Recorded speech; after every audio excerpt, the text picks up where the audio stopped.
Yes. Roll call. Mayor White. Mayor White. Deputy Mayor Lowry. Here. Councilmember Feller. Here. Councilmember Sanchez. Councilmember Kern. Here. City Attorney. Thank you. The council will meet in closed session to discuss item 1 on the agenda, conference with labor negotiator on the status of negotiations with the Oceanside Police Management Association. There will be no meeting on item 2.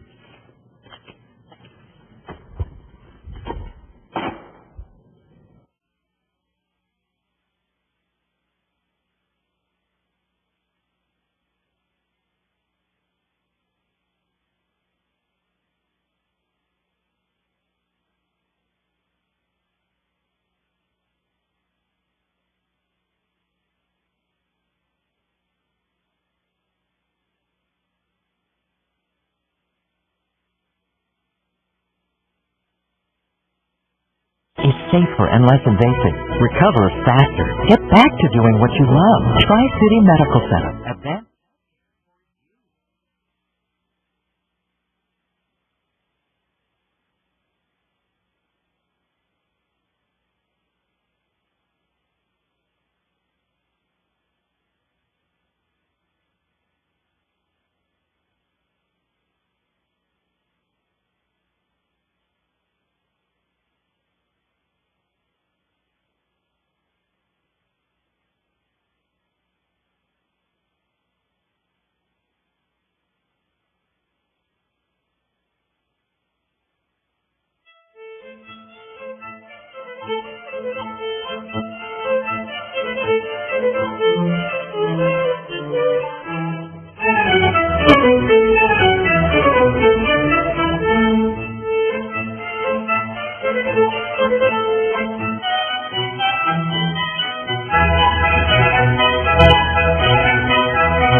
We'll call this meeting to order. Zach? Roll call. Mayor White. Here. Deputy Mayor Lowry. Here. Councilmember Feller. Here. Councilmember Sanchez. Here. Councilmember Kern. Here. Invocation. Would you all please stand and join me for the invocation? Thank you so much. Please join me in bowing our heads. Father, we come before you to say thank you. Thank you for the privilege, the blessing, the honor it is to reside here in the city of Oceanside. We come together tonight as a diverse community, a community of different backgrounds, different beliefs, different presents, and different futures, yet one common goal, and that is the betterment of the city. We come together tonight to seek your guidance, wisdom, and discernment during the deliberations that transpire this evening, and in doing so, we lift up Mayor Weiss, Deputy Mayor Lowry, Councilmember Sanchez, Councilmember Kern, and Councilmember Feller. Would you grant them peace and wisdom as we lead our city into a bright and prosperous future? We say all these things in your precious name. Amen. Please remain standing. We're going to have the Pledge of Allegiance led by our OPD Explorer.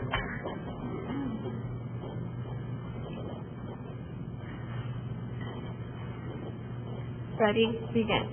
I pledge allegiance to the flag of the United States of America and to the republic for which it stands, one nation, under God, indivisible, with liberty and justice for all. Thank you so much.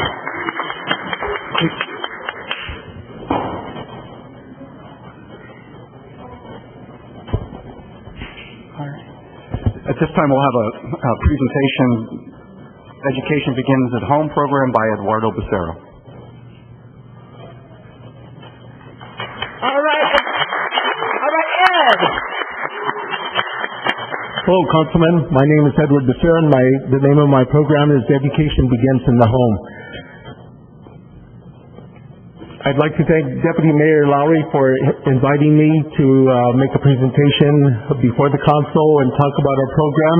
We've had a lot of ups, a couple downs, and we're trying to move forward. So we found that we started our program in May of 2015, and in June of 2016 we joined an existing 501c3 nonprofit, Latino Literacy Now. What we do, we provide free books to the youth and families of North County, San Diego. We provide 3 free books to every person passing through our booth. Our goal is to help improve the literacy level of the youth of not just Oceanside, but of all North County, San Diego. In 2016, Oceanside Unified cited 2 statistics. 68% of the third graders were not reading at third grade level. The second statistic, 62% of pre-K students were not kindergarten ready, which means that they didn't know their basic numbers, their basic colors, their last name, or the significance of their name. About a year ago, the San Diego Council on Literacy reported that 60% of low-income families do not own a book at home. These are alarming statistics, but the thing about this is that last April I attended a conference at Cal State San Bernardino, and they were talking the exact same numbers. So I would suggest to everybody here that this is not a phenomenon of Oceanside or of San Bernardino. This is a phenomenon across Southern California. I can't address Northern California because I'm not familiar with it, but we definitely need to help improve the literacy level of our children, and that's why we're doing what we're doing and providing free books. And here I put Education Begins at Home is making the difference to all 3 of those statistics in North County, San Diego. We've participated in 175 events since May of 2015. We've given out over 53,000 free books. We've served communities from Oceanside to Valley Center and south to Solana Beach. Our focus presently is on elementary schools and Head Starts because of the 2 statistics that Oceanside Unified declared. In addition, we've donated, and now that number is 8,000 free books to 44 other community organizations that have approached us and asked us for book donations to their organizations so that they can give free books away to their specific groups and communities. This is a list of our volunteers. We are all volunteers, even though we are part of a nonprofit. When we signed up to be part of Latino Literacy Now, Kirk Weisler, the CEO of the Latino Literacy Now, told us they would provide us books. They would provide us our name to be recognized in all of their media. However, there would be no money. So since that day, everything that we've done has been out of pocket. We are all volunteers, including myself. This on the left, the name of all the volunteers that we have, and there's about 10 names there. Presently, there's about 5 active members in our group. Our sponsors, Joe Zuniga, a businessman here in Oceanside, owns Decorative Services, and he has provided me over 50,000 free labels. Because when we receive a book being donated, we put our label on the book so that they know that the book came from us. He's the one that suggested that, and he said, "You tell me what you want in your label, and I'll print up the label." Over 50,000 free labels that he's done. A great company here in Oceanside. Mary Bishop, North Coast Church. Once a month, North Coast Church comes to my house, and we sort and label all the books that have been donated to us. They help put these labels on the books. We sort the books into 5 categories: 0 to 5, 6 to 10, 11 to 15, and 16 plus, and books in Spanish. We've received tons of books donated from schools, from individuals, from groups. What we don't have is books in English for the 0 to 5 age group and books in Spanish. When we do have those types of books and we go to an event, those are the first to go every time. So we're always looking especially for those 2 types of book categories in Spanish and the 0 to 5. I'm presently working with UPS, and I'm hopeful to get a large donation of those books. On the right is our donors, who has provided us with the book donations. Gail Wells, Friends of the Oceanside Library. Since day one, Gail Wells has given us 4 to 10 boxes of books on a monthly basis. She's done really great. Ramona Winter, she provided us 3,000 copies of this superb book. It's number 1, bilingual. Number 2, it has a great story talks about family and respect. I've often told people if we had funding, The bilingual books would be the only type of book that we would be handing out, because whether you read English or you read Spanish, you could read it and then see how it's written in the other language. That to me is worth $1,000, and yet she donated 3,000 copies of this book. These books, I have Dwayne Douglas Cohn, who is a kindergarten teacher at Breeze Hill Elementary, part of Vista Unified, read about our program in Oceanside magazine in the May-June issue of Oceanside magazine, and he contacted me and he said, hey, I'd like to donate books. He's donated over 5,000 books of 15 different titles of this book. So that's been awesome. Martin Luther King Middle School here in Oceanside donated over 100 boxes of books to me. Del Dios Middle School in Escondido donated over 100 boxes of books to me. Skyline Elementary in Solana Beach donated over 100 boxes of books to me. So that's why we have a lot of books in the 6 to 10, 11 to 15, and 16 plus age group. We're always short of the 0 to 5 in books in Spanish. Cabrillo National Park's library closed down and they donated their entire library to us. Mission San Luis Rey Montessori closed down and donated their entire 10,000 book library to our cause. I'm part of Oceanside Promise, which has 3 components. The Oceanside Early Can Collaborative Area Network, which I'm a part of, and the CASE Group, the Community Alliance for Youth Success. So I'm part of all 3 of those. I participated and provided all the books at their Love of Literacy campaign that we had at 3 of our parks here in Oceanside, at Balderrama Park, at Crown Heights, and at Libby Lake. At each event, we donated over 400 books, which was a great effort.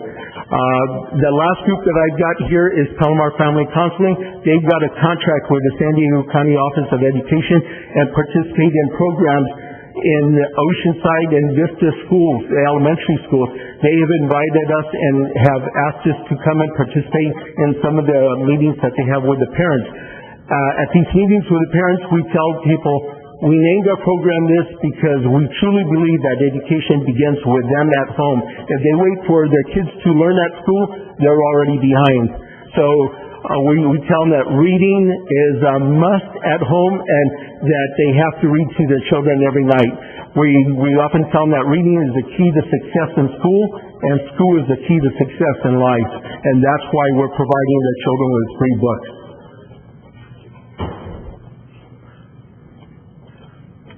This is a picture that I took at Libby Lake at Love of Literacy event at Libby Lake Park. This picture, I tell everybody, this should have made the front page of the UT in the local section. An OPD officer reading to a group of our kids at Libby Lake. This was a fantastic picture. And I actually, earlier on, I had another picture of another officer reading to a group of kids at Balderrama Park. This was the first one. This is the one that I kind of had highlighted on, though. So this was a great picture that really the city needed to push forward, and I'm pushing that forward. So I've got an email, educationbeginsinthehome@gmail.com. So thank you again. And looking forward, again, we're looking for books for the 0 to 5 age range and books in Spanish. The second problem that we've run into is a storage solution. We presently have a storage in Vista. A family member had been paying that storage as a part of a tax break for him, and he told us that in November, that January would be the last month that he'd be able to pay for that storage cost. Similarly, at the same time, we received a letter from a storage unit telling us that the rent was going up from $150 a month to $175 a month. So now, because we're all volunteers, we're trying to raise funds to help pay for the storage unit and to continue to operate on a daily basis. One thing I did leave out on I have received some grants. I received a $1,000 check from Cox Charities about 6 months ago. I received $500 from my Route 78 Rotary Group, which I'm a part of, and we also received a $250 grant from Rocky Chavez's office. So, but beyond that, we're operating out of pocket, and we're trying to move forward to get books into the hands of our children and improve the literacy level of our youth. Thank you. Thank you. Don't, Mr. Mayor. Don't run away just yet. Okay. Councilman McKern? I had a chance to talk to Edward on Tuesday morning at the Hispanic Chamber of Commerce, and I don't know, can you run back to your beginning of your presentation? There's one real critical statistic. As most people know, I'm a retired school teacher, and there's one statistic here that will lead to success, and that's that first one. If you get a third grader to read at third grade level, they will be successful in college. So that is the most critical statistic on this whole page, is to get kids reading at grade level by third grade. If they do not read at grade level at third grade, they have a tendency to drop out because they're always behind. So to be successful in school, that is the one thing that everybody needs to focus on, is get your child or any child you know to read at the third grade level. And we talked about that at the Hispanic Chamber of Commerce. So that, I applaud you for doing that, and that is critically important. Thank you. Thank you. Deputy Mayor Lowry? Well, Mr. Becerra, I want to thank you for coming. I know I'd seen you at many of the community events I've gone to in the past year and a half, and I was incredibly touched by the fact that you were hauling all those heavy boxes out there of books. And I always hear about hauling boxes of books because when there's a sale at the library, Councilmember Kern is the one who moves them all. I didn't realize. And we have a book sale this weekend, so if you want to come by about 3:30 on Saturday afternoon at 602 Mission Avenue, you can have all the children's books that you can carry. JOLs is a great supporter of our cause. Great. So I'm really pleased that you came today and let the community know about this. So thank you. Thank you very much, Deputy Mayor Lowry. Thank you. Councilmember Sanchez? Thank you. I've known Ed for several years now, and Ed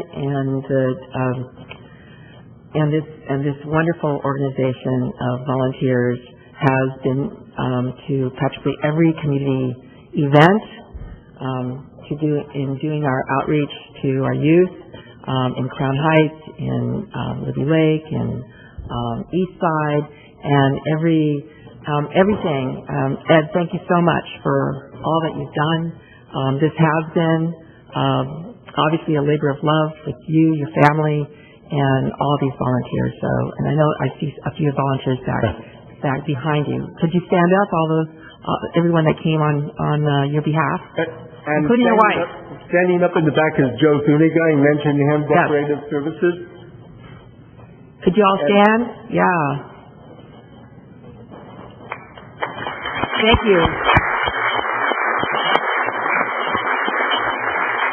Thank you. And I look forward to working with you again on Noche Mexicana and the Latino Book and Family Festival. Awesome. Thank you. Thank you. Thank you. Closed session report. Thank you. The City Council met earlier this afternoon in closed session to discuss the status of negotiations with the Oceanside Police Management Association. There is no reportable action under the Brown Act under that item. There was no meeting on item 2 on the closed session agenda. Next, we have consent calendar, items 3 through 11. Move approval. Second. No public. Please vote. Motion approved, 5-0.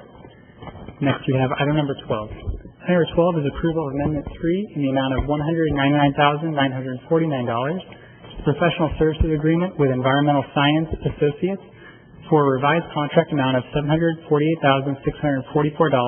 to complete additional tasks outside of the original scope of work and to address comments received on the draft environmental impact report with an additional contingency to ensure completion of the Oceanside Coast Highway Corridor study and authorization for the city engineer to execute the amendment.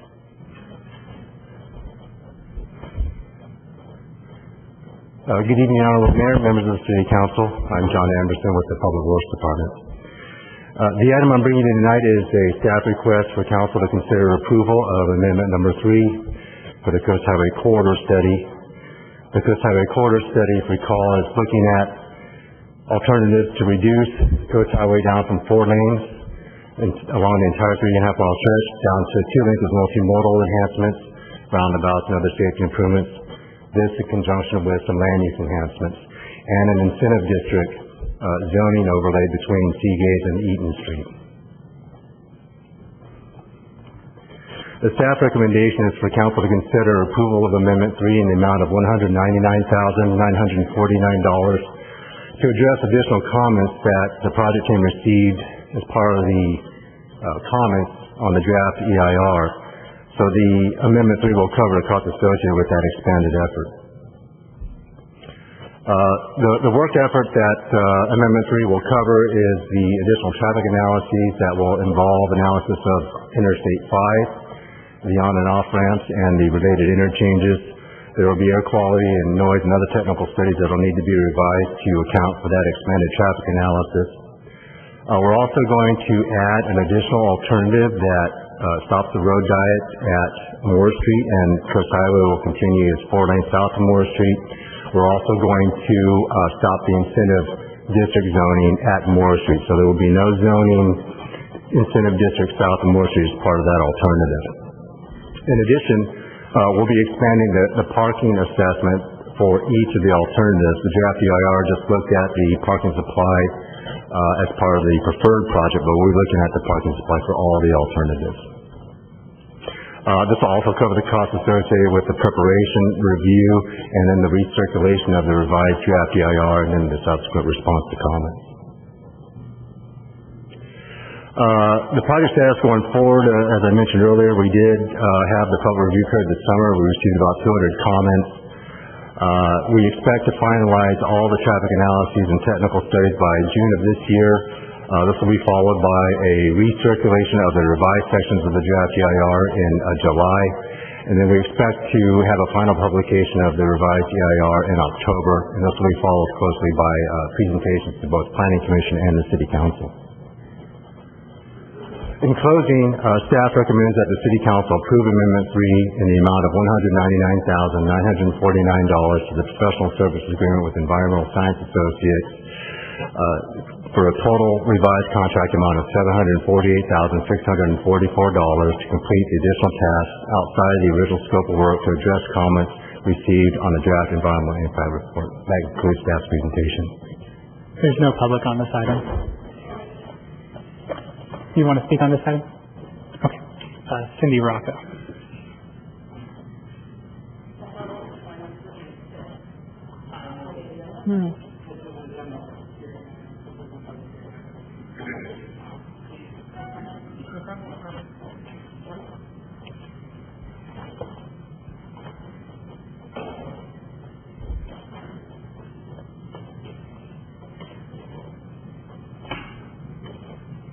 My apologies for not being ready. I really thought it was time certain.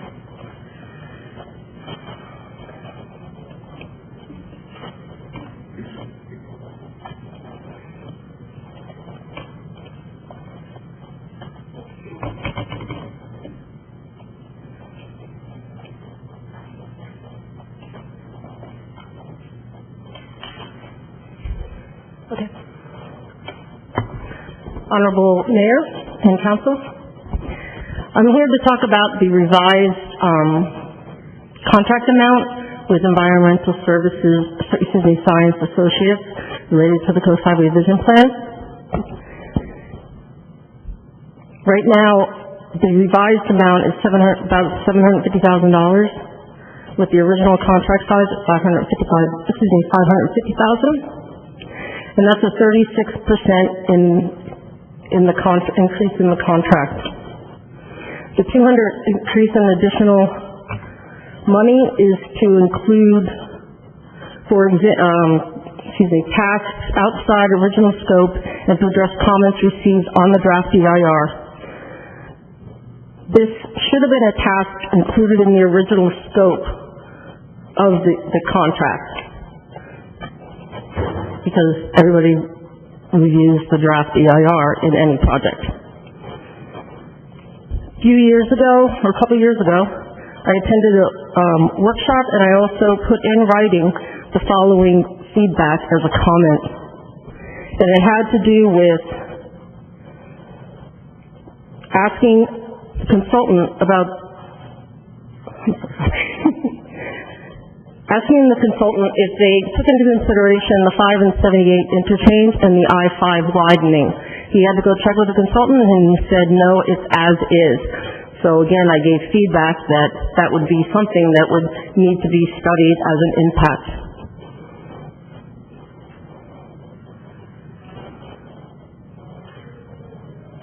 So since it was that was already previous comments that were given, and I know also in the draft EIR, this was an added to the scope is to include studying the traffic impacts of those particular projects. So I feel like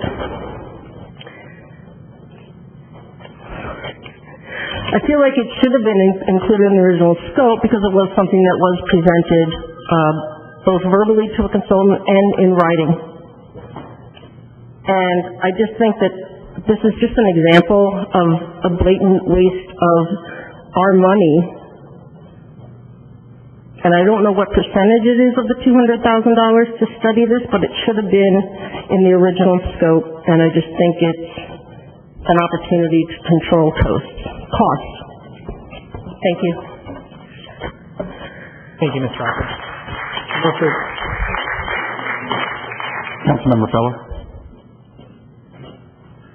Thank you. I am only going to support this because it does review the 5 effect on this. I think we as well should have done that in the beginning with, as Rocco just said, that it probably should have been a part of the initial agreement. I'm also I went down to Bird Rock, the famous Bird Rock, and I've seen now that that road is not a thoroughfare for anything in that general area. It's a nice, great road. I love the idea that you can do that, but it's got two housing on either end of the street, and what I'm getting further from taking away a southbound lane on I-5 from Coast Highway, because that's literally what it is right now, and I don't know that I'm going to be supporting the entire project when it gets to that point. But I think we need to study I-5. Thank you. Councilmember Sanchez. Were you making a motion? No?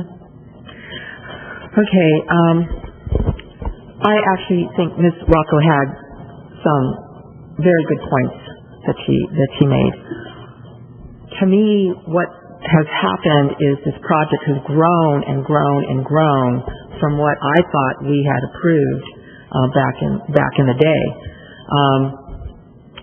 I hear 5,000 new residential units, pure residential on Coast Highway, taking away what I feel very strongly about is our commercial uses. Talking about increasing residential on Coast Highway that probably couldn't even handle that kind of traffic. And the money that has been used to study these new kind of ideas has been money that should have been originally spent based on what we as a community, as a council, said, okay, this is worth studying. But you're almost, Cindy said 36% or 38%. It feels like it's almost 50%. And I feel that the project has grown much beyond what we ever imagined. So I know there's a lot of concerns in the community about what we're all talking about now, especially with staff and the impression and the sense that out there staff's not really listening to the comments by the community. So I'm having a very difficult time saying yes to $200,000 more when the original was $500,000. I didn't see enough justification here in the staff report, so I'm going to actually respectfully disagree with this request. I don't feel there's enough justification. I feel that we're going in a direction that is just not supportable in terms of our roads and in terms of the community. Thank you. Deputy Mayor Lowry. Thank you. How would you possibly know what the community members wanted as part of this plan if you didn't ask them what they wanted? That's my question. I suppose you could guess. You could guess what the community wanted. Well, we had a steering committee that was comprised of residents and business owners all up and down the corridor, and this in conjunction with a pretty robust outreach process that occurred within the first 2 years of the study. And then we received over 200 comments from a combined group of residents and various government agencies, and this request for approval of Amendment 3 is to help address those comments, which were pretty important to us and we felt that needed to be addressed. But that effort is an additional effort above and beyond the current scope. So if the community members had comments and we didn't have an avenue to record those comments and to put them into the study, then wouldn't the residents feel left out of the process, and what we're trying to do is include them in the process? You could say that. So I think that if we come in with a project that we've started and the residents need to know that we want to hear from them, that we need to be prepared as a city to pay for what they're asking us to do, because we can't get this done for free. So I'm going to support this, and I want to make a motion that we do that. So I'll second. Thank you. Councilmember Sanchez. Yes, thank you. I just want to make sure that I'm very clear on why I'm opposing this. I believe staff went above and beyond what the community wanted in the first place, and regardless of this committee that was put together by staff, which has never been done in the past, ever. Committees are usually done by the mayor coming forward and making appointments, and in this case, I question that at the very beginning, how we could be having committees created at the staff level and, having no input into that, not being able to make sure that we had a good representative group of people from the community. So, I'm sorry. I just feel that this has just been a runaway kind of situation. It was very clear from the very beginning where people stood. I feel that this is an artificial expansion of money needed when we didn't need to have it in the first place. So I just want to make sure that that's clear. I always want to hear from the community. I've been hearing from the community from day one, and their disappointments with their ability to make any impact on staff and what staff was doing all along. How long has this been going on for, a couple years now? And I don't think the community feels it's being listened to. So regardless of what happens with responding to the EIRs, that's just part of a process, but whether or not staff is actually going to hear the community is something completely different. Thank you. Deputy Mayor Lowry. Thank you. So I want to congratulate our staff for bringing this forward rather than just throwing the comments of the public into the garbage. I think if staff refuses to bring things forward because they're afraid of getting a yes or a no from the city council, that's inappropriate. So I want to congratulate you that, yes, we've already invested 2 years, a whole lot of public input, a lot of staff time, and a lot of money, but we have to finish this and get it moving forward, or just throw it in the garbage. So I want to congratulate you for listening to the comments of the community, continuing to bring those forward to us as a city council, where we have the decision to either finish the project that we've already invested $500,000 in, or just stop it now and forget all about it. So thank you for coming with this presentation tonight. Thank you. Councilman Feller. Thank you. You did listen to the public by changing everything south of Morse. That was exactly what you did. So, but that wasn't an option in the EIR. So that's what we're talking about here, besides the addition of looking at 5. So, thank you. Motion and second, please vote. Motion approved, 4-1, Sanchez, no.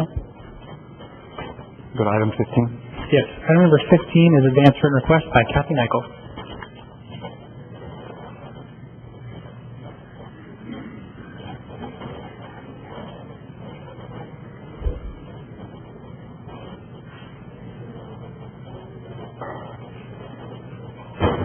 Is it that cold outside, Kathy? The ear thing and... Okay. I can't read it from here. Thank you. Maybe you can put your head on the table so we could see what it says. Oh, here you go.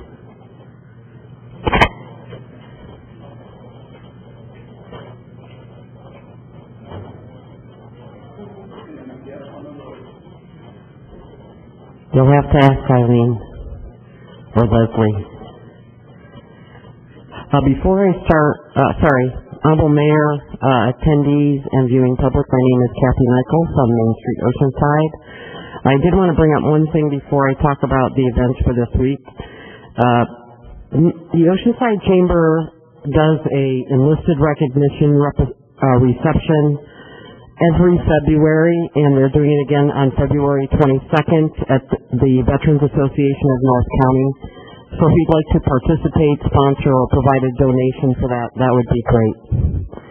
Please contact Christy or Scott at the Chamber. So I'm wearing my Oceanside Valentine's Week hat. It actually starts tomorrow with our Sweetheart Sunset Market. And then on the 10th, the 9th, 10th and 11th, we have our Ferris wheel down at the pier from noon until sunset. On Saturday, the day starts with a family bike ride from the pier out to Alex Skate Park and back in the morning. There is also a movie that evening in the amphitheater at the pier, carriage rides. What did I forget? The Oceanside Museum of Art will be doing a Argentine tango at the museum that evening. And then there are specials with our Oceanside Harbor Valentine's Week Sunset Cruises and a dance at the Elks Lodge on the 16th.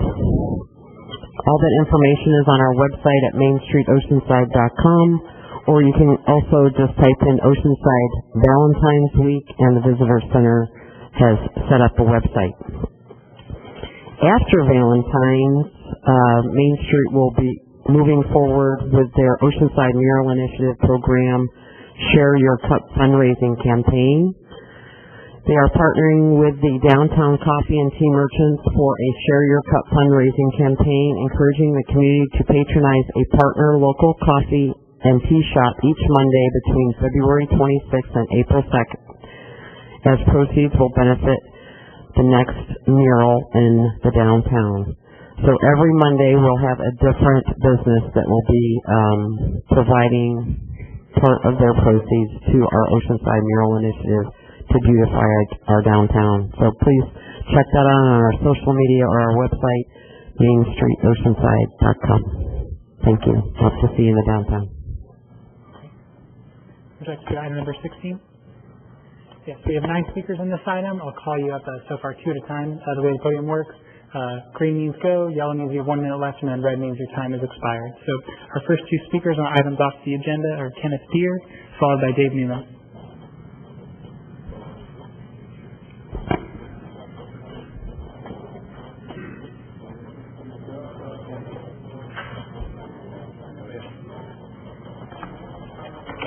Good evening. Mr. Mayor, City Council members, my name is Kenneth Deere. I represent the American Legion Riders of Oceanside. Thank you for allowing us here today to introduce you to the American Legion Riders. We are all veterans and members of the American Legion.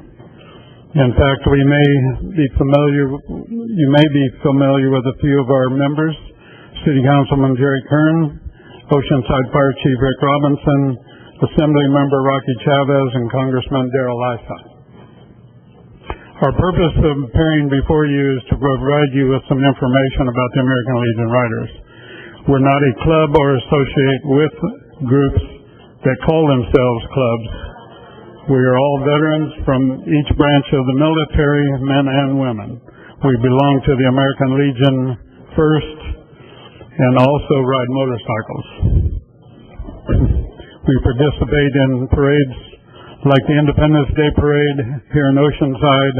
We man the booth for the Legion at Harbor Days. We're a non-profit, so all funds that we raise go to support veterans organizations like Homes for Our Troops, Toys for Tots, Reads Across America, Wounded Warrior, and the Wounded Warrior Foundation. We also do escorts to Miramar and Riverside National Cemeteries.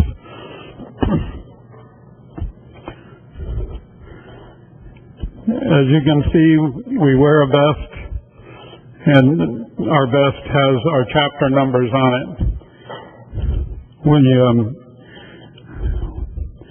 Our vest designated as veterans or sons of the American Legion or auxiliary members.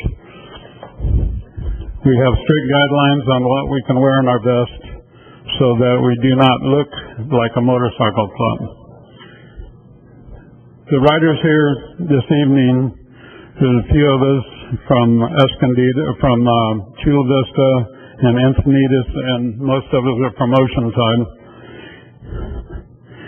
And we are here to tell you how excited we are about an event that we will be holding on April 20th, 21st, and 22nd here at the Junior Sayal Recreation Center. It's our 12th annual American Legion Rider Department of California Convention, where we elect new officers for the year 2018-19. We change any bylaws and or adopt new resolutions. Basically, we will be meeting for the majority of the 2 days. There will be riders attending from throughout California. We expect over 300 representatives, so there will be many bikes in town that particular weekend. Thank you. Thank you, Mr. Chair.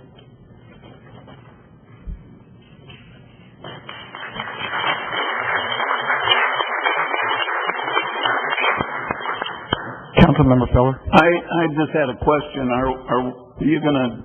You've announced it here, but is there a notification and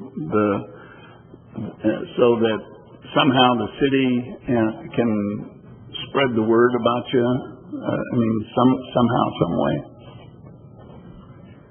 I'm not sure I understand that. Well, when you're doing an event, is it just going to be for you and nobody else, or? Yes. Okay, so you're not expecting to have some dinner or some fundraising kind of thing? No. Okay. We'll have our meeting on the first part of the meeting, or the Legion, or the convention rather, will be Saturday, and we will be having lunch just for those attending. And then Saturday night we will be having a dinner just for those attending. Okay, I just wanted to make sure that. Right. Yeah, there won't be any other people except the American Legion riders. Thank you. Thank you. So are you going to get a motorcycle jack? Is that what you're going to do? Actually, I'm hoping to see Rick on one. Oh, we've been trying to get him on one, but. Thank you. Thank you. Good evening. Dave Newman, Fire Mountain. During the last council meeting, a resident spoke about pesticide use and marijuana grown in Northern California and pointed to an article from UC Davis and Berkeley citing how the pesticides and other contaminants are polluting the waterways and soil, thereby killing the local wildlife. They added that these contaminants must be working their way into humans. I would like to take a moment and bring up an article from the San Diego Union Tribune just last week that mentioned two areas of Oceanside account for nearly 60% of all pesticides released in San Diego County, according to the California Environmental Protection Agency, as you can see here. According to Cal EnviroScreen 3.0, the amount of pesticides released in the top areas of Oceanside, Vista, and Carlsbad is higher than 90% of all census tracts in California. In 2012, a case study found that occupational exposure to pesticides increased the risk of aggravated prostate cancer. Research shows prenatal exposure to common pesticide use on crops, animals, and buildings is associated with brain structure abnormalities in children. So while I understand the prohibitionists' need to vilify marijuana, it seems that marijuana cultivation is not the only crop that has the potential to contaminate the soil, and not the only crop that's potentially hazardous to humans, but most certainly the only crop that we won't be feeding to our children. Currently, many operators provide test results with the products they offer, and those that do not are no different than those selling dime bags in our neighborhoods. The black market currently provides plenty of products delivered right to your door without testing, checking of ID, or adhering to regulations in any way. If a regulated market will help with at least some of these issues, then I see no reason to continue and support prohibition and the black market on the streets of our city. I might also suggest that by allowing indoor cultivation, you are empowering the farmer with full control of their entire environment, thereby blocking pests and mold spores, thereby eliminating the need for pesticides or fungicide use in cannabis production. Thank you for your time. Our next two speakers are Bobby Petty and Michael Odegaard.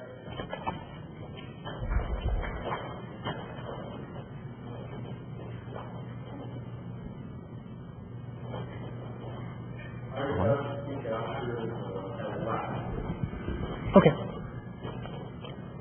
Good evening. Hi, my name is Bobby Petty. I'm with the U.S. Small Business Administration, Office of Disaster Assistance.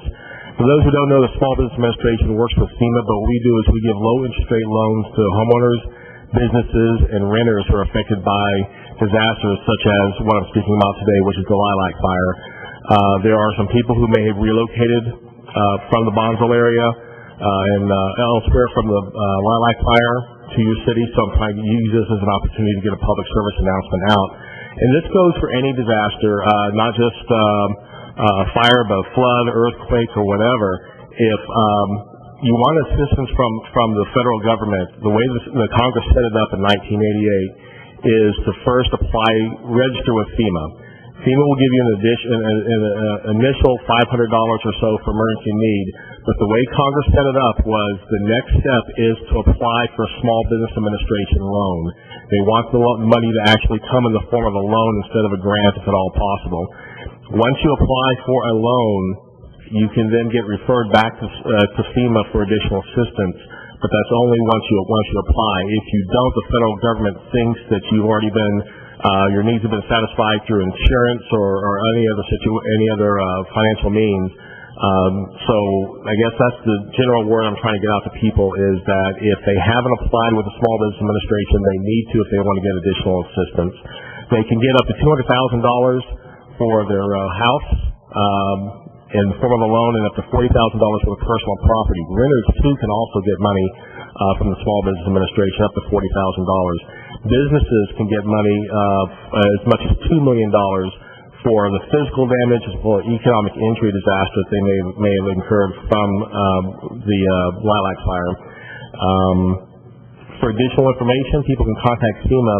FEMA has pulled out of the Bonsall area for now, so the number for anyone who needs assistance, or if you know of anyone who needs assistance, is 1-800-621-3362. They can also go to disasterassistance.gov, and then to get assistance from the Small Business Administration, they can go to the Bonsall Community Center. They can also go to 1-800-659-2955, or they can also go to disasterassistance.gov. Thank you.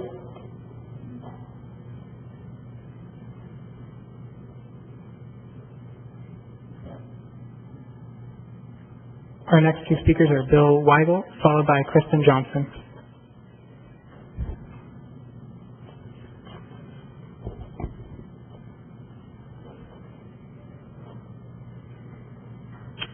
Hello to everyone today.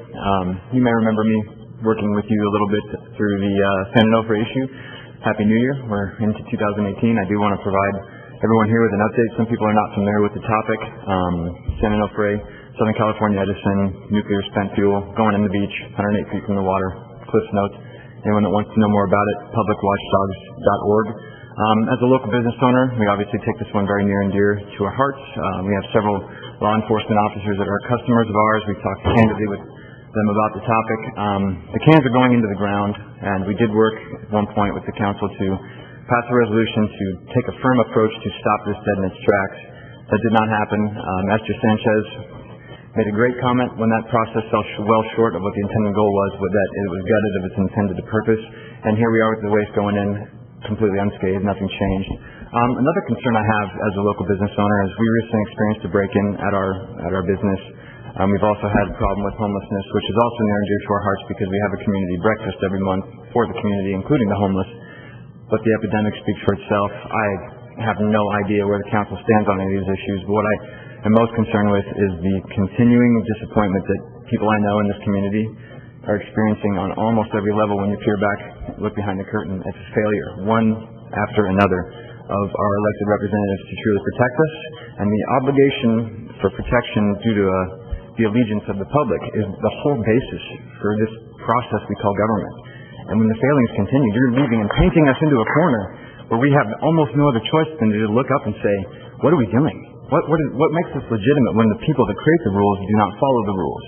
We have a hypocrisy crisis as well as a homeless crisis in almost every town. It's not exclusive to Oceanside, but again, as a person that works with law enforcement, as customers, has candid conversations where they look at me and I'm not going to name names because they don't want me to tell anyone who they are, because they know the bureaucracy is the problem. And they say, and we're part of the problem as well at times, because we're stuck in the same situation with the political shortcomings that lead to these one after another problems.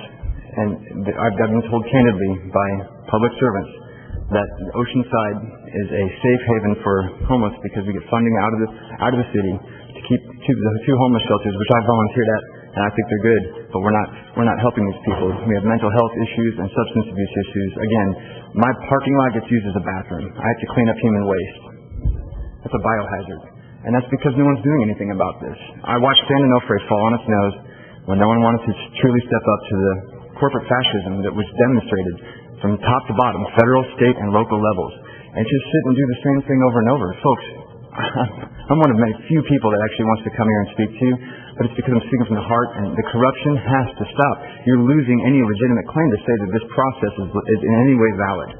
So as a concerned citizen with public servants, police officers that speak to me candidly, this has to change. And I want to come back in a month and ask some other hard questions, but in the meantime talk to any council members that are interested in doing something legitimate to stop the homeless crisis that's leading to public health threats. We have kids, I serve pancakes. Yes, sir, your time's up. Thank you very much. Thank you. Mr. Mayor, just one thing about the San Onofre thing. Today I've been named the secretary of the community engagement panel for the decommissioning of San Onofre. So basically the third in command of that panel. So if anybody has any questions about San Onofre, please contact my office. Good evening.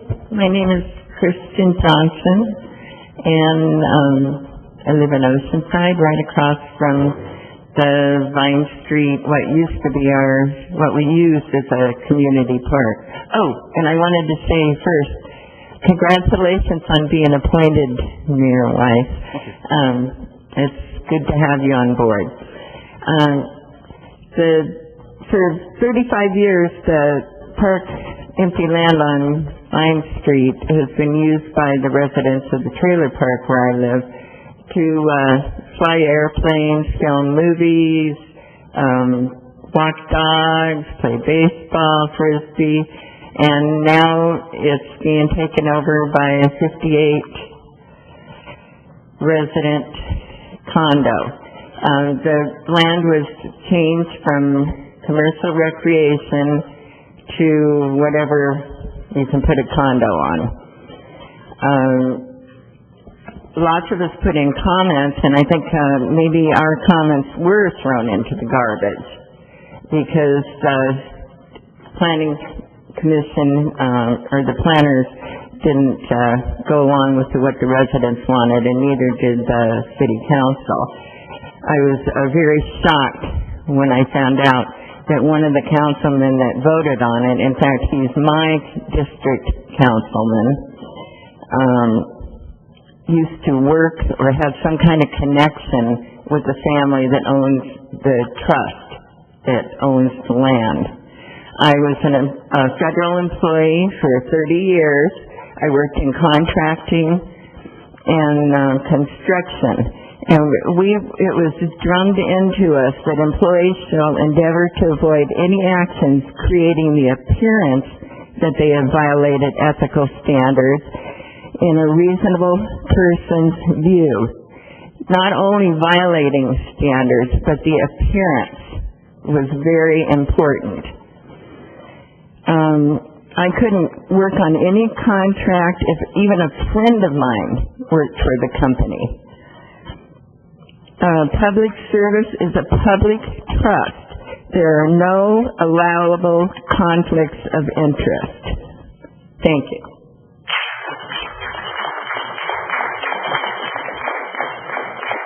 Our next two speakers are Myrta Tovar, followed by Dennis Martinick.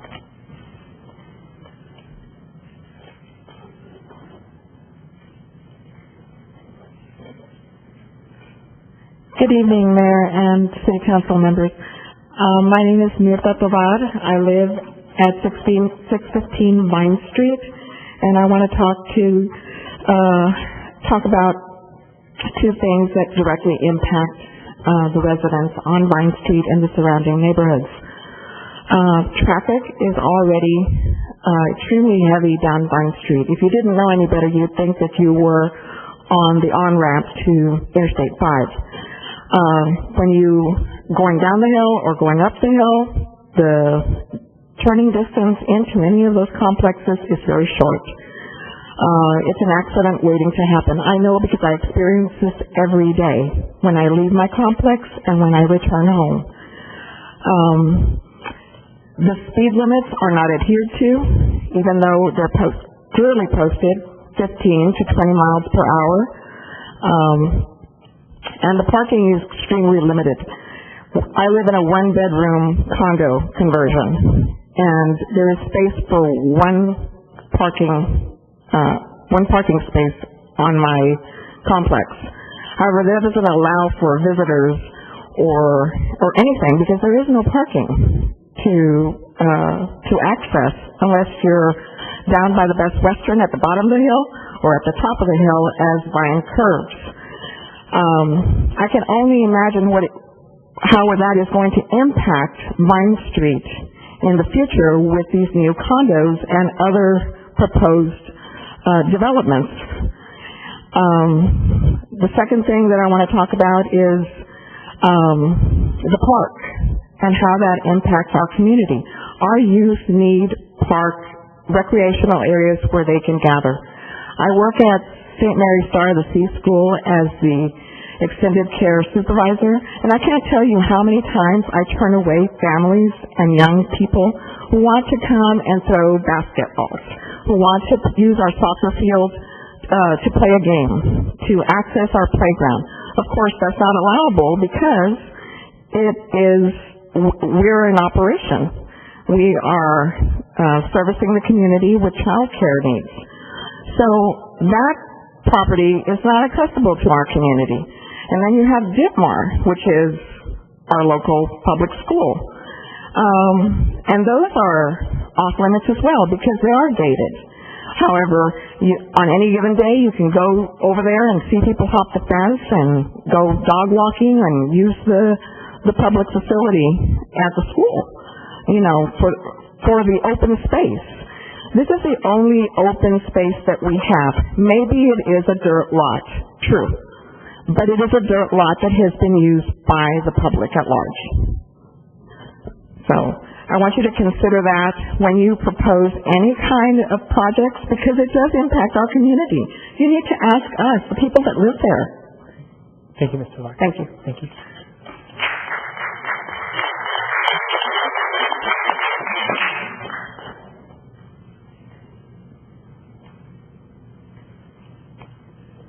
Honorable Mayor, members of the council, Dennis Martinek, 1537 Streaking Indian Road, in the agricultural section of Oceanside.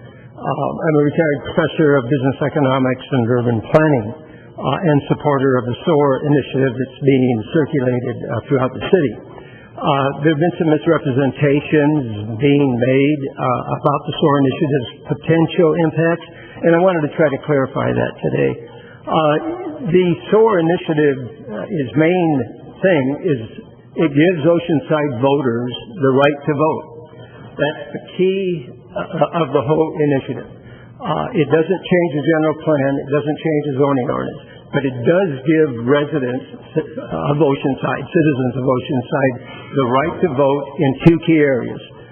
Open space, which includes parks, bodies of water, the river trail, also recreation areas like golf courses, and agricultural areas. So if there were proposed changes for those two categories of land use, they would have to go before the voters for approval. That doesn't mean that changes couldn't be made within the existing land uses. One misrepresentation is that a person couldn't do a processing plant for their agricultural items, or they couldn't build something that's an agricultural facility. That's silly. That has nothing to do with what SOAR is about. A farmer, myself, could build existing facilities or promote and build new facilities so long as it's consistent with agricultural use. In terms of providing infrastructure needed in parks, for example, again, that's consistent with our recreational uses in our open space category of our general plan.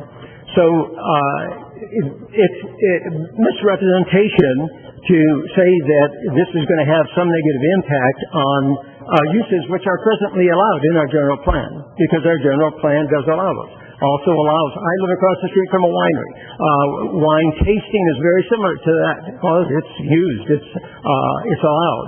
Coffee tasting is another one. You've heard that thrown out, and that's something that we can expect in agritourism that's being promoted by SOAR. It preserves farmland, parks, and open space, maintains the Oceanside's existing general plan. It also minimizes sprawl, reduces greenhouse gases, and reduces infrastructure costs by promoting smart growth. Growth along the urban corridors, growth where we already have existing infrastructure. It's adopted city policy and it's adopted county policy. So again, I hope that clarifies some of the issues. It does also promote agritourism, and if there are any other questions, we're always ready to address those questions. Thank you. Thank you. Mr. Clerk, can we now go to the public hearings, and we'll hear the rest of the public comments afterwards. Public hearing item number 13 is adoption of a resolution approving a 2-year time extension for a previously approved development plan and conditional use permits for the construction of a mixed-use development consisting of 90 live-work units, 124 hotel rooms, and 8,357 square feet of commercial located on a city block bounded by Mission Avenue on the north, Seagate Drive on the south, Horn Street on the east, and Clementine Street on the west. Belvedere Time Extension applicant Amity Group. Open the public hearing and start with disclosures. We've heard this many times. It's a repeat of just what we've already approved, so thank you. Staff, the applicant, and members of the public. No contact with respect to the request for extension, but certainly I was involved with the community outreach on this project as well as the council meetings on this. Yeah, like Councilmember Feller said, this actually got approved before it was on the council, and I think this is the third time we've heard this since I've been on the council. So I'm pretty versed in what's going on here, and my contact's just been with staff. All materials been provided to the council. Good evening, Mayor, council members. My name is Stephanie Cervantes, and I will be presenting the Belvedere time extension. For this project, staff and the Downtown Advisory Committee recommend that the City Council adopt a resolution approving a 2-year time extension for the previously approved development plan and conditional use permits for the construction of the mixed-use development consisting of 90 live work units, 124 hotel rooms, and approximately 8,000 square feet of commercial space. As stated, the site is located on a city block bounded by Mission on the north, Sea Base on the south, Horn on the east, and Clementine on the west. The surrounding land uses include a shopping center to the north, residential to the south, office to the west, and Oceanside High School to the east. The site has had previously approved entitlements in 2015, a zone change, tentative map, development plan, variance, and 2 conditional use permits were allowed for a mixed-use project consisting of 66 condos, 51 live work units, and approximately 26,000 square feet of commercial space. In 2008, there was an amendment to that development plan, which allowed 65 condos, 28 live work units, and 8,000 square feet of commercial space. Those entitlements expired in 2009. The time extension request is for the development plan and 3 conditional use permits approved by the CDC on October 17, 2012. That project allowed 124 hotel rooms and 90 live work units and approximately 8,000 square feet of commercial space. In 2014, a substantial conformity application was submitted and approved to allow the conversion of the top story of a building to non-habitable space. 8 proposed units were redistributed throughout the building. A 2-foot shift west of the building footprint to comply with right-of-way easements, the removal of second-story balconies along Horn Street, the removal of condition 115A from the original approval, which required the project to dedicate 1 level of parking for residential only, and added additional transportation services not previously approved or required, such as shuttle services, shared car service, bike parking spaces, and bike sharing services. The substantial conformity did not request or approve any changes to unit count or parking space count. The request is for a 2-year time extension, which, if approved, will expire on October 17, 2019. There are no proposed changes to the project at this time. The project remains consistent with the city's general plan and zoning ordinance. The project is currently under review for grading, erosion control, building permits, and landscape plans have been deemed complete. As proposed, the project would be eligible for 1 additional 1-year time extension. Here is a rendering of the proposed building facing towards the Pacific Ocean. This is the same site at a slightly different angle. The request for the time extension went to the Downtown Advisory Committee on December of 2017. DAC recommended approval with a 4-to-1 vote. DAC had a concern regarding a 2-year versus a 1-year request. At this time, staff has determined that the project is consistent with the zoning ordinance. The proposed development will enhance the property and surrounding neighborhood. The proposed and approved uses would provide additional housing and commercial opportunities in the area, and the time extension would allow the property owner additional time to complete the project. Staff and the Downtown Advisory Committee recommend approval of the 2-year time extension. I will be happy to answer any questions from the council. Thank you. At this time, the applicant has time if they wish to speak. I have no comment. It was very well presented. Great. Thank you so much. We'll go to the public then. Great. So it's a public hearing item. We do have 1 member of the public who turned in a form, so I'll have her go first. Joan Bachman.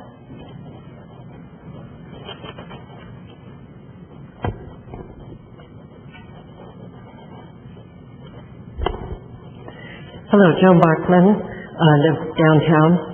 I was not on the DAC vote. I am on the DAC, but I was not part of that vote due to a previous commitment, and I got there right after the vote. I would have voted no, and I have some reasons for that. Seems loud. I think this is not aging well. It's kind of a 1990s Miami thing that really isn't the best building. It also has a pretty ugly streetscape. There are sheer walls on it. There's a condition number 60 that must be removed. It says that the sidewalk must be contiguous to the curb, which is not the urban development pattern, and is actually really against all the charm we're trying to create downtown. So that condition absolutely needs to be removed. I wouldn't hire a contractor that needed 6 chances, and maybe 7. This would be the 6th, and then there's another one.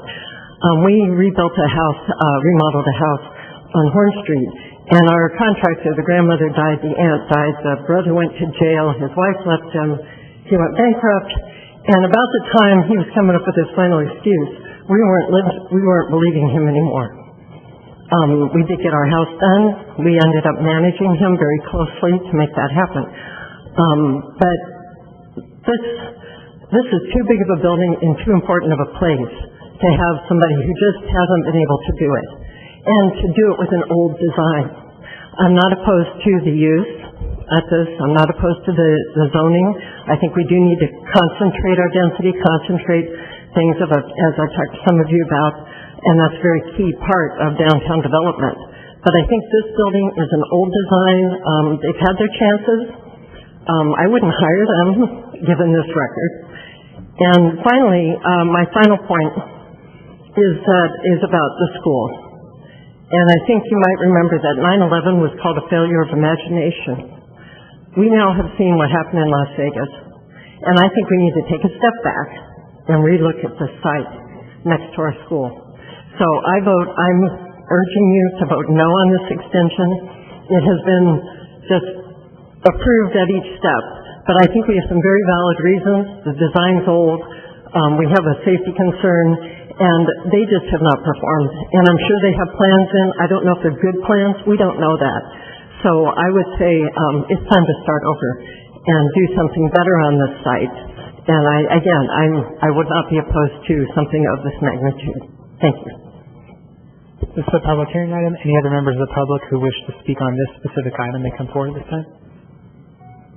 Mayor, I see none. You can close the public hearing. Deputy Mayor Lowry.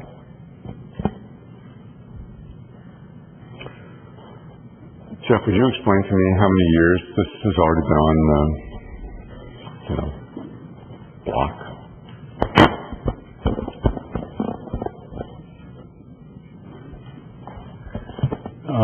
Deputy Mayor and council members, I'll have Stephanie pull up the slide that shows the original approval, so I'm not sure if you want to talk about the original entitlement that expired or this second go-around. Let's go for how many years it's been approved. The city approved it in 2005. Different project. Okay. 2012 is the current project. So there was another entitlement that was approved earlier on, but that expired, and then they came back in with an entirely new application. I'm starting all over. That was approved in 2012. Is this the same company each time? The two different proposals? I don't know. The applicant's here, and they could address that. So we have given it, we've already given a couple of extensions, and we have this one and then one other one that we can do. It was subject to the state extensions that were automatic during the recession, and so now they're asking for a 2-year extension. Our zoning ordinance actually allows 3 years, and so they could come in they're eligible for 1 additional year. Okay. Per our zoning ordinance. So just regarding the comment that the resident made, I'm concerned about the safety of the students at the high school campus, and I'm wondering if there actually are windows and balconies and all sorts of ways that people can see what's going on in the school that's directly across the street from this. That would be the side facing Horn Street. windows, balconies. I would ask that the applicant come to the podium and then explain the design and their response to that concern. Thank you. That'd be great. Thank you. Thank you. My name is John Kolasevich. I represent the owners of the property and I'm also the general contractor that will be building it. To answer your first question, there was an original design, but it wasn't ours. Ours came in 2012, as we explained. And it dramatically changed, as we said. We feel it's a far better project than the one that was previously submitted. I have the elevations here for the plan. I have to take a second to look at it to see what is on the east side.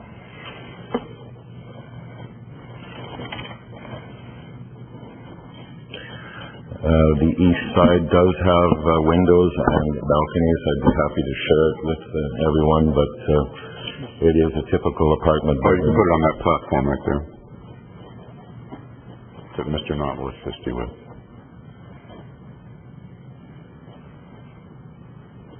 Thank you.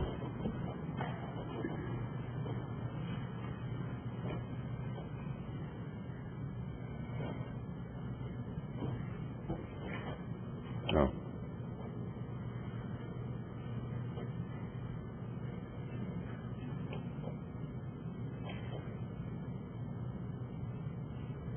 Six floors above street.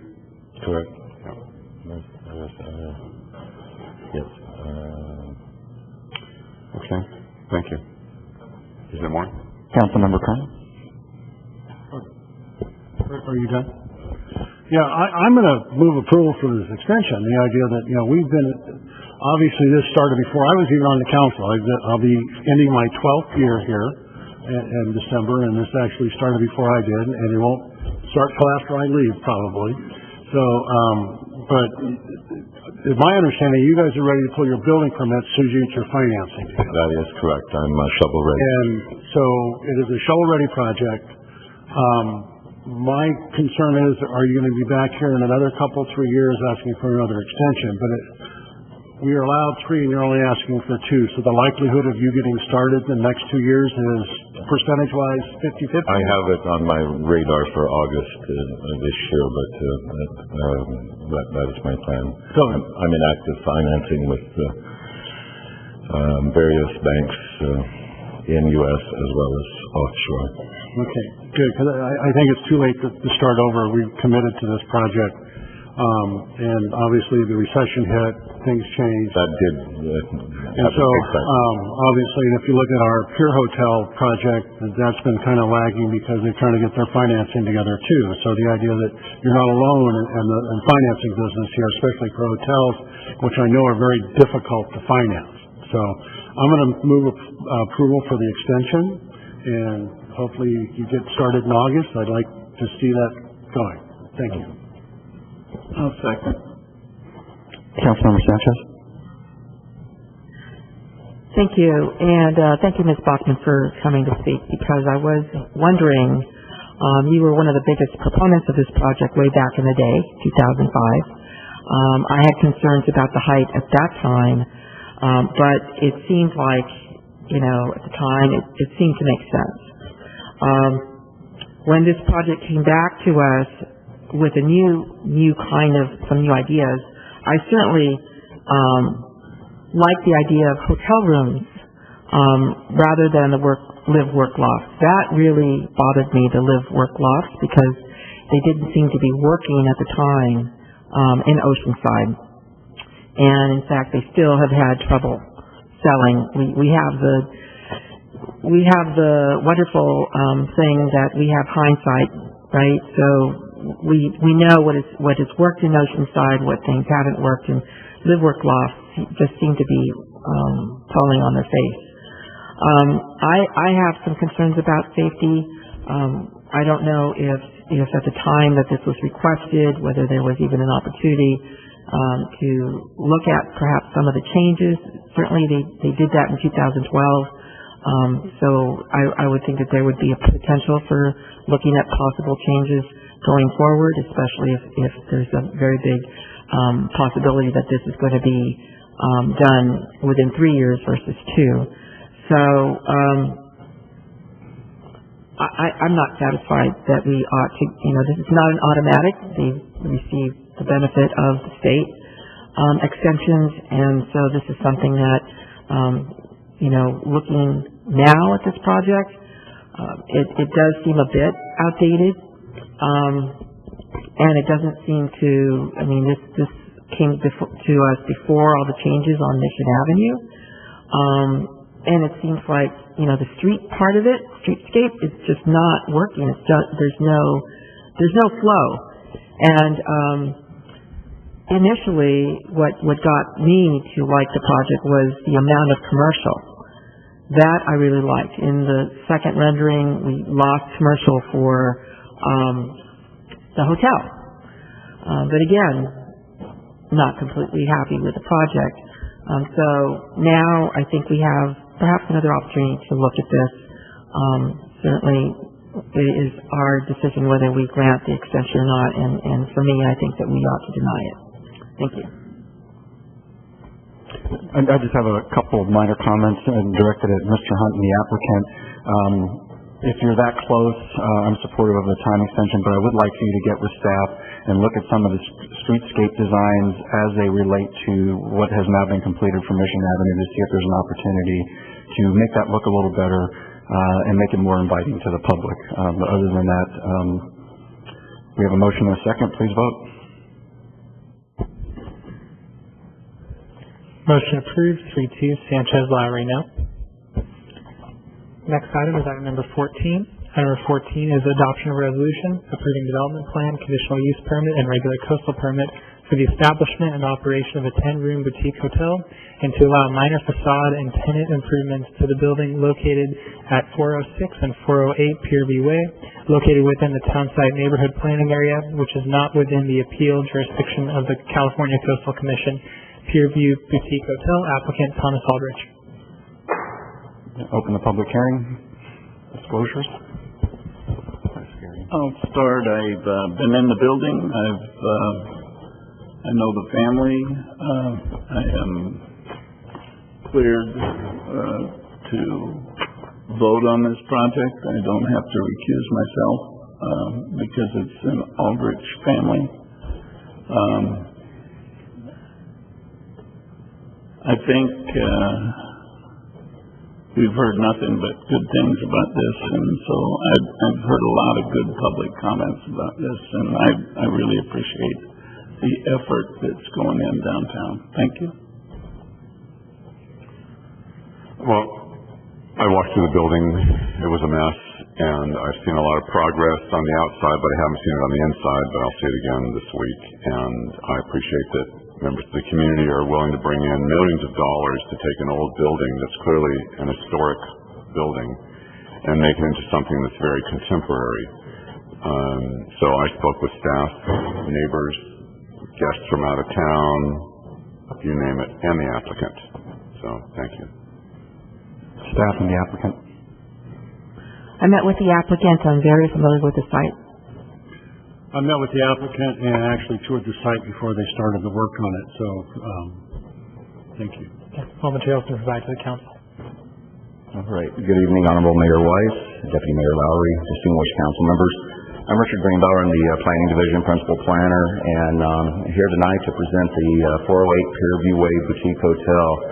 As the Historic Preservation Commission Secretary, I was excited to see a new owner come in, take an existing building in our downtown core area and repurpose it into a very nice visitor-serving commercial property once it gets up and running. The reason the project's in front of you this evening is due to the fact that there's doing some minor facade improvements and the hotel use requires a conditional use permit.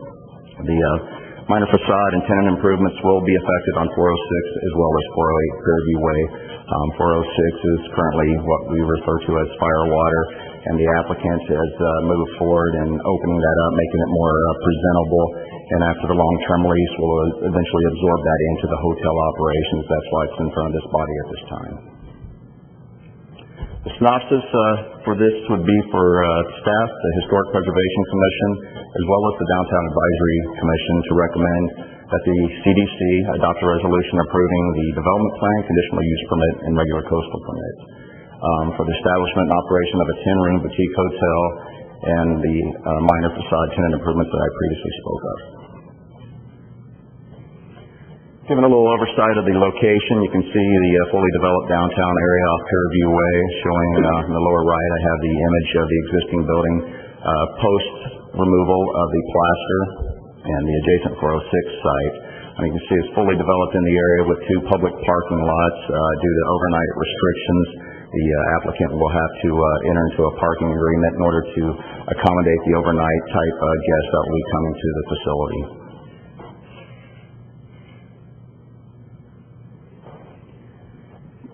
With regards to the parking requirement, hotel uses in the downtown area, they do require 1.2 spaces per room. Therefore, a request for 12 spaces has been requested, and staff has been diligently working to enter into an agreement with city staff to acquire those spaces in order to see this repurposing of the building.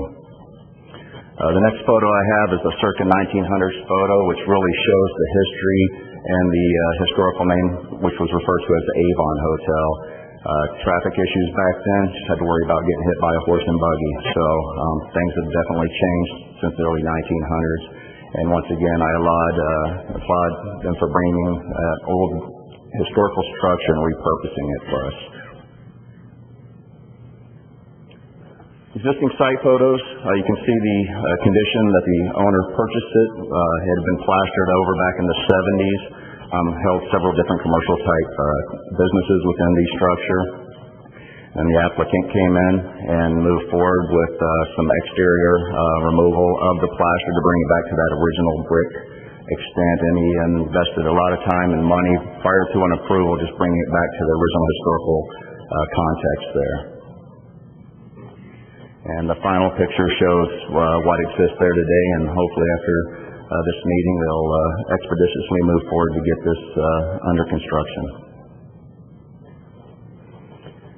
The proposed elevations, we provided those to you, maintaining the overall historical context of the brick 3-story structure. They do have some newer improvements to the facade that they are applying for, as well as a rooftop deck and some patio areas for the residents or the tourists visiting and residing in the hotel. The other image I'm showing here is essentially the floor plans. You can see the bottom floor will be your check-in area and your visitor serving cafe, kind of an amenity cooking facilities for the resident or the tourists that are visiting. And then you have the second floor and third floors, which will contain the 10 boutique rooms. In order to provide an additional amenity with great views down Fairview to the ocean, the applicant is proposing a rooftop deck with a small bar lounge area. Based on the size of the structure, it will be limited and probably be hard to get into, so look forward to seeing that come to fruition. This item was reviewed back in December by the Historic Preservation Commission. In a 3-0 vote, they recommended approval to move this forward. And then on December 13th, the Downtown Advisory Committee reviewed the proposal, and in a 4-1 vote, recommended approval to move this forward to this body. Conclusions and findings, it's consistent with the general plan, provides a balance of commercial uses that conform to the general plan, introduces a niche type visitor serving commercial establishment, and additional available goods and services in the downtown core area. So hopefully this will act as an additional catalyst to help all the development that's occurring. As the, manager of the downtown area and all the redevelopment that's going on, it's just amazing to see yet another hotel come in and provide additional catalyst and synergy to the area. Staff has reviewed, all divisions have reviewed this project, and the boutique hotel can be adequately served by the public utilities and services. And then staff reviewed it for zoning ordinance compliance and subject to the condition for a parking agreement, meets all the zoning code requirements for establishment. With that, staff recommends that the Community Development Commission confirm issuance of a Class 1 existing facilities exemption for CEQA and approve the development plan, conditional use permit, and regular coastal permit by adopting the attached resolution. And that concludes my presentation. If the applicant wishes, they have time to present. Mr. Aldrich will be right up.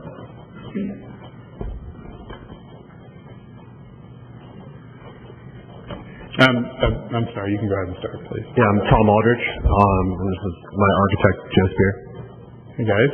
So we're really excited to present this project to you. So, from the beginning, I think the concept with this particular project was preserving history.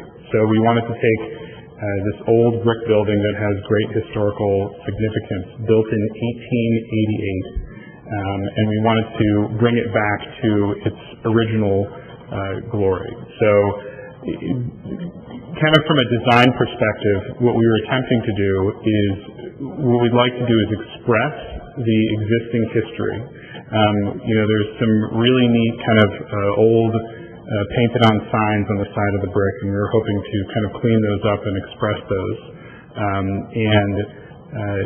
Everything that we're adding would be a contemporary offset. So essentially, we would be contrasting with the original history, not trying to copy it and mimic it with trying to make it look like the old history. So I think all in all, we're trying to clean it up and turn it into something that hopefully will be a center for the city.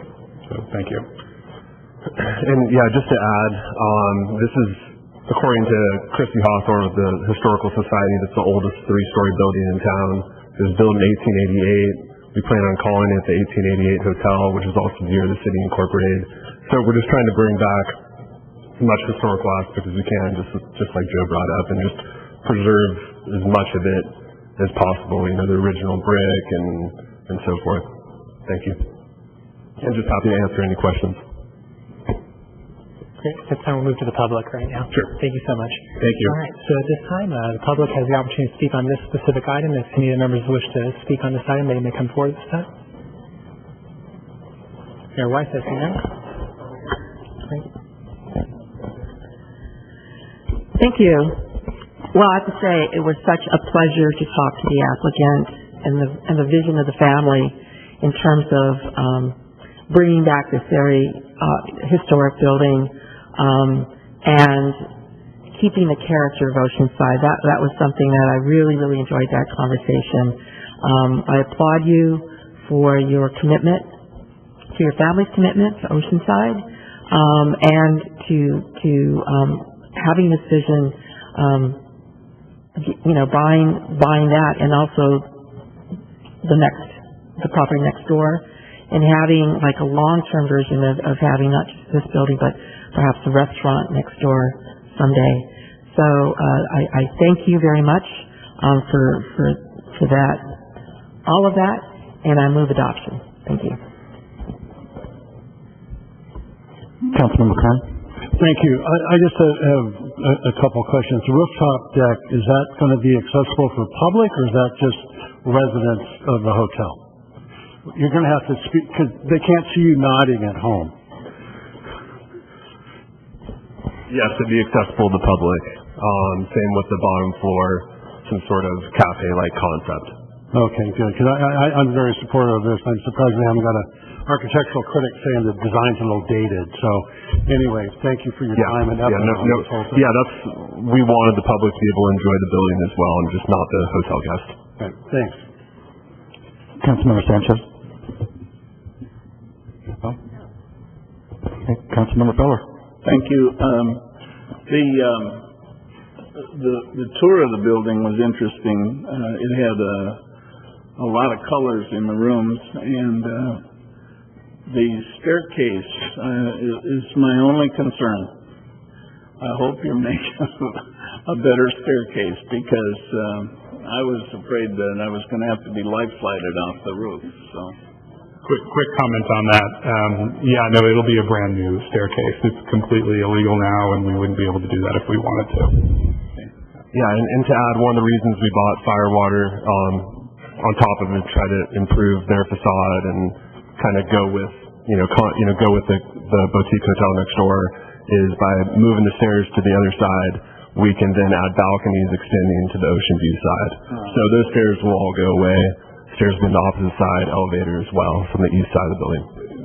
The way I think to think about the architecture here is we're preserving the history, but everything is going to meet code. Everything is going to meet brand new codes according to 2018 standards. Well, I'm reading a book online that comes on Oceanside News, Haunted Bones. It comes every Sunday, and this hotel reminds me of that because they found a body in a furnace and whatever. So anyway, the hotel has some great history, and I think it's pretty exciting to get it down there. Hopefully, we don't find the same thing. No, you won't. Thank you. Thank you. Deputy Mayor Lowry. Don't run off. So what happened to the 8-track tapes that I found upstairs? You can keep those. Okay, thank you. So my real question is, what is the total resident overnight load that you're going to accommodate there? You're going to have X number of 10 rooms? Yeah, 10 rooms total. Good. Right. 10 rooms total. 2 of them will be large ADA rooms. And is this going to appeal to families? Correct. Yeah. So you'll have multiple beds in all of these then? Yeah, it'll be a mix. We want it to be affordable. There'll be 2 suites. Outside of that, there's smaller rooms, some with balconies, some without balconies. So it'll kind of hit, multiple demographics. So you'll have like 5 per floor? Correct. Yeah. Previously it was 10 per floor. Those were with bathrooms down the hall. So we're adding bathrooms to each room. So, we're half the size. So I'm concerned about the rates. So are you going to have any $59 rooms? I'm just kidding. No, they're not going to be that cheap. So what will the price range be on this, the entry level kind of room? Sure. It'll be seasonal, obviously. Anywhere from mid 100s, 150 to 250, 300 is probably realistic. Depending upon which floor they're on. Correct. Suites, balconies, and so forth. Seasonal, summer, would be a little higher than off-season weekdays. So 150 to 3, something like that. Yeah, and potentially even lower for, depending weekday and February 7th, for example. Okay, that's great. Thank you very much. Yeah, no problem. Here we have a motion and a second. Please vote. Motion approved, 5-0. Mr. Clerk, can we go back to 16? Yes, back to item number 16. Our next 2 speakers are Tim Broom and Victor Roy.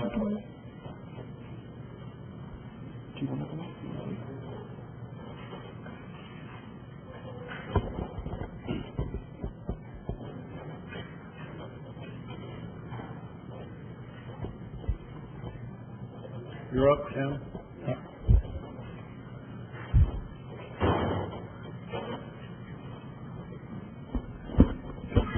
All right. Good evening, Council. Victor Roy, President of the Friends of Oceanside Parks and Recreation. I'm here on behalf of the Friends. I want to invite everybody to come out for Valentine's Week. We had Kathy earlier from Main Street presenting the flyer. There is an error on the flyer about the Ferris wheel. It says February 10 and 11. We actually are approved to operate the Ferris wheel starting on Friday, February 9. So please come out and enjoy the Ferris wheel rides, the bike ride that's going to happen on Saturday morning. And also, the most important thing from last week, Public Safety Week, we want to thank our Oceanside Police Department as well as the firefighters and the lifeguards for being there and supporting that event. So thank you. Everybody bring your family and friends and enjoy Valentine's Week in Oceanside. Honorable Council, and welcome our Mayor. My name is Tim Broom. I reside at 603 Seagaze. I live up in the east side, and I'm here tonight once again to address safety at the airport. Some changes have been made down at the airport since I was last here in November. Some good, some not so good. The good part is that many of the airport users are now following the voluntary noise abatement as outlined in the Notice to Airmen.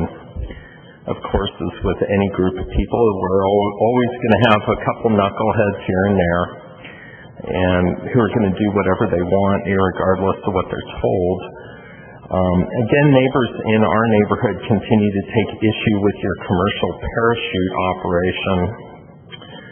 We were recently made aware that one of the aircraft was purposely damaged with a gun. Even though this happened some time ago, the air operator still talks about it, which has caused us to take a more careful look. So apparently you have some other residents who are not very happy with that operation. And we're also aware that there's some other residents who do not live in the east side who have also complained about this operation. Reports of parachutists landing outside of their landing zones on Highway 76, one person in a tree, another person landing on the Marine base. Some complaints have been filed by my neighbors regarding the parachute aircraft flying low near homes. We used radar images in the past, as recommended by the airport, to aid in filing complaints as had been requested when I was here several years ago. The current parachute aircraft operator has had their radar now blocked, so that neighbors would have a nearly impossible time filing complaints. And we see this akin to blocking police radar tracking a speeding car. No one in our neighborhood is able to come up with a reasonable explanation as to why the parachute aircraft operator would block their public radar data. The only logical explanation to this is that the business owner does not want his activities being given to you, the city, to the airport, or the FAA for follow-up. And maybe you, the city council, would like to follow up on this with us. And I want to thank you very much for your time. Thank you. Our next two speakers are Tom Foley and Michael Odegaard.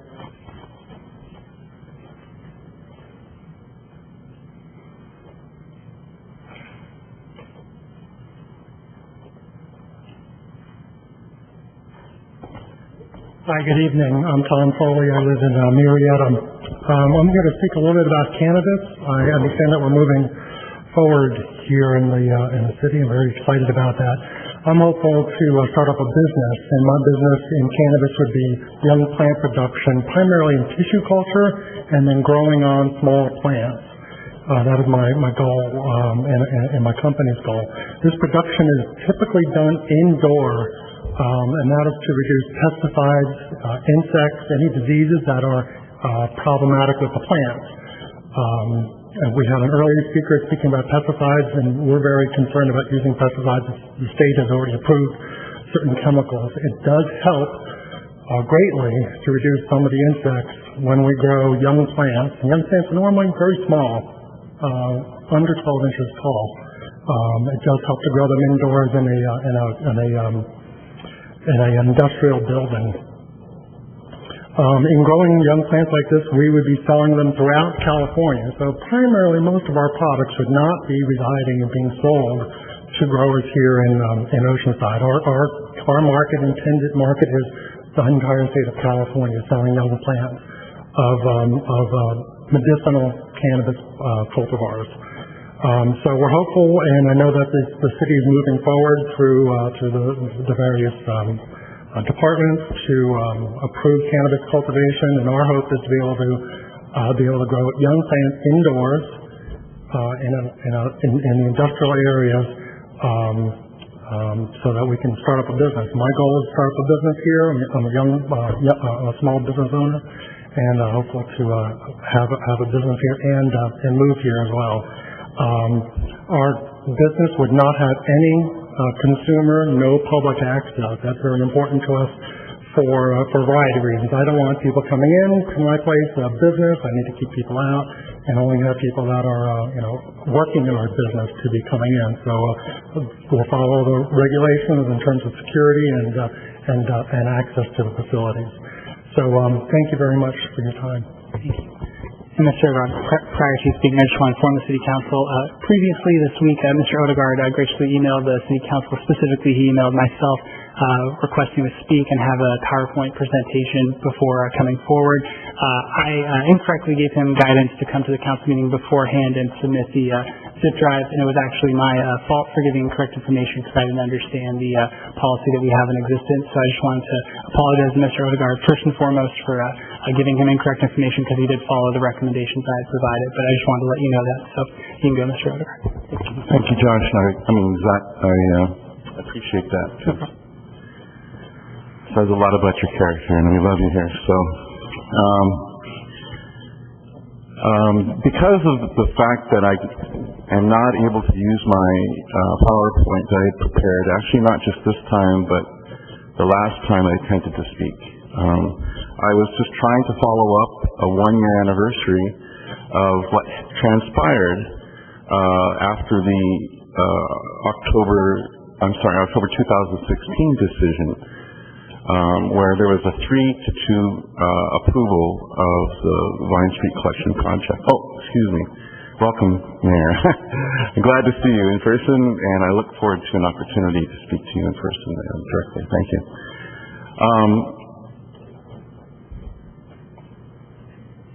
It's really urgent at this point that we do something substantial to have a fair hearing on this project before we allow the project developer to proceed any further. He has spent a lot of money grading this land, but he does not have a legitimate majority of council support. Mr. Feller, you said that knowing the family somehow makes a difference. It's not knowing the family, it's working for the family. That's a big difference. You have a conflict of interest. And unfortunately, you have a very protective city attorney who tried to protect you from having to disclose that at the public meeting. Now, had you been a Christian person, you would have confessed exactly what your relationship was and trusted the goodwill of your council members to make that decision, because it's not the city attorney's decision, it's up to the council to determine whether or not you should speak.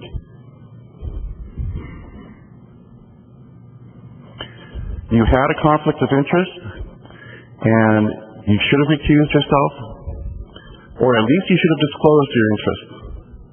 And because you didn't, now we're going to have to fix this problem.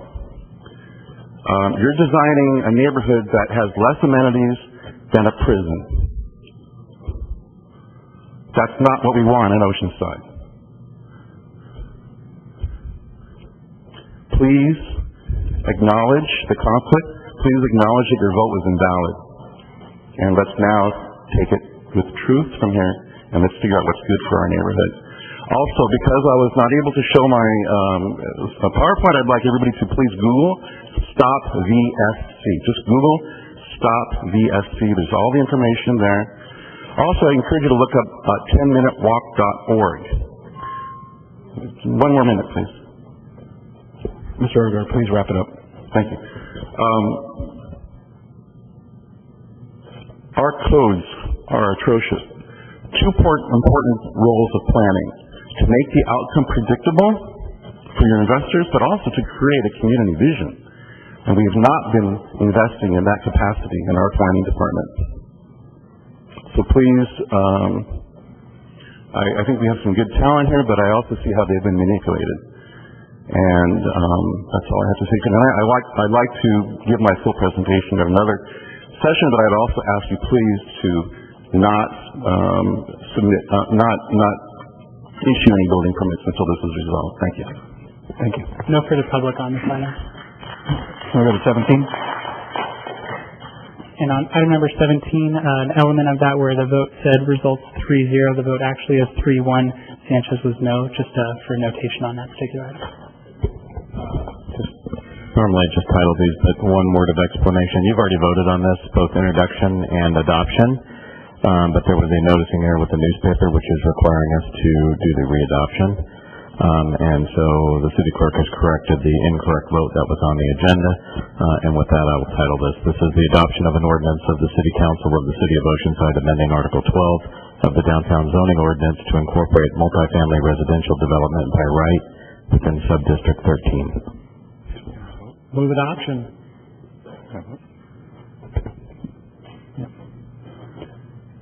so we could just clarify, Mr. Weiss was not on the council as mayor when this item was heard, but provided he has reviewed the public hearing testimony and the staff report, then he would be eligible to vote. We have a motion and a second. Please vote. Motion approved, 4-1, Sanchez no. Before we adjourn, I just would like to take a moment to thank Deputy Mayor Lowry in his efforts to fill the role as the mayor over the last several months. It's been most difficult to carry on both roles, and I want to thank you for your efforts in doing that. And with that, we will adjourn to 3:30 on Wednesday, February 28th.